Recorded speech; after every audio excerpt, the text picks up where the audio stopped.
Menurut pemerintah Provinsi Sulawesi Selatan, kenaikan kasus COVID-19 di Sulawesi Selatan terjadi disebabkan di sejumlah faktor, termasuk gelaran pilkada serentak pada 9 Desember lalu di sejumlah kabupaten dan kota.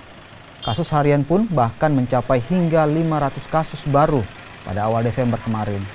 Untuk mencegah lonjakan kasus semakin naik, pemerintah Provinsi Sulawesi Selatan kembali mengambil sejumlah kebijakan termasuk tracking dan pemeriksaan COVID-19 secara gratis.